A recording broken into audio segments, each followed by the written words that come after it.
আমার অনেক দিনের ইচ্ছা ছিল বরাকভ্যালি 3টি জেলা ঘুরবো। আজকে আপনাদেরকে দেখাবো শ্রীভূমি শহরটি এবং কত টাকা লাগবে এবং কিভাবে যাবেন, এইসব নিয়ে আজকের এই যাত্রাটি।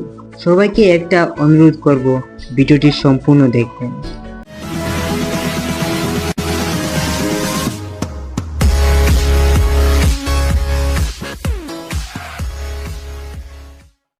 হ্যালো গাইস, আমি আসামের পুরো and guys back another blog. আজকে আমরা চলে যাচ্ছি শ্রীভূমি অর্থাৎ করিমগঞ্জে। আমরা গাড়িতে উঠে বসে রইলাম, 5-10 মিনিট পরে গাড়িটি ছেড়ে দিল।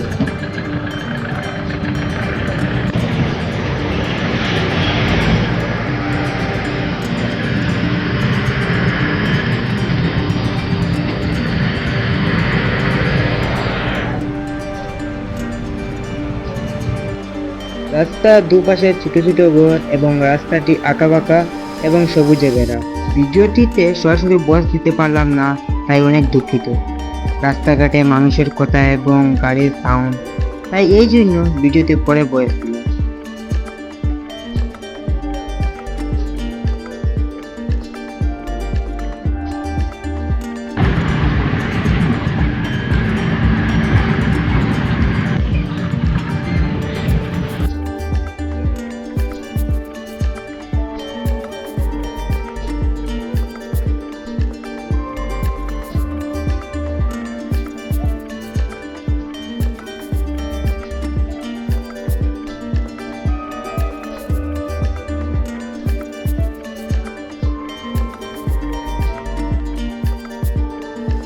অনেক সময় ধরে গাড়ি চড়ার পর হাইলাকান্দি থেকে বদরপুর এসে পৌঁছালাম।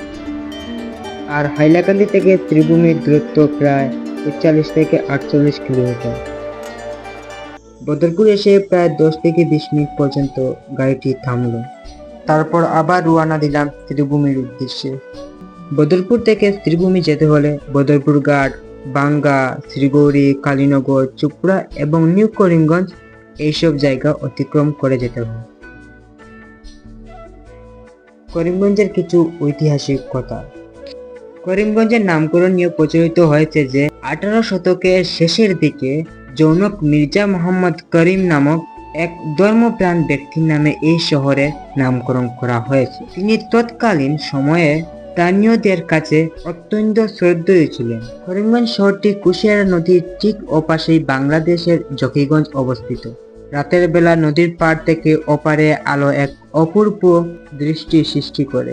2024 সালে 19 নভেম্বরে আসাম রাজ্য সরকারের এক ক্যাবিনেট সিদ্ধান্তে করিমগঞ্জ জেলার নতুন নাম রাখা হয়েছে শ্রীভূমি। প্রায় 30 মিনিট গাড়ি চড়ার পর শ্রীভূমি এসে পৌঁছালাম। নতুন মানুষ, নতুন রাস্তাঘাট, সবকিছু নতুন। এই নতুন মানুষের সাথে কথা বলা, নতুন কিছু জানা আসলে অনেক ভালো লাগার বিষয়। গাড়ি থেকে নেমে কোনো একটি হোটেল খোঁজাখুঁজি করলাম। তার কাছে কোনো হোটেল না পেয়ে ছোটো একটা হোটেল পেলাম, পোলাও অর্ডার দিলাম। খাওয়া দাওয়া শেষ করে এবার হাইলাকান্দির উদ্দেশ্যে রওনা দিলাম।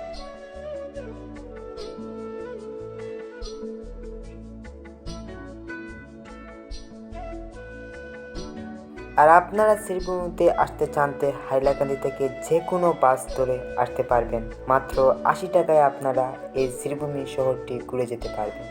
আমি অনেক দুঃখিত যে এই ভিডিওতে সরাসরি কোনো ভয়েস দিতে পারলাম না। আজকের ভিডিওটি এই পর্যন্ত। প্লিজ আমার চ্যানেলটি সবাই সাবস্ক্রাইব করবেন, লাইক করে পাশে থাকবেন। আসামের পোলা।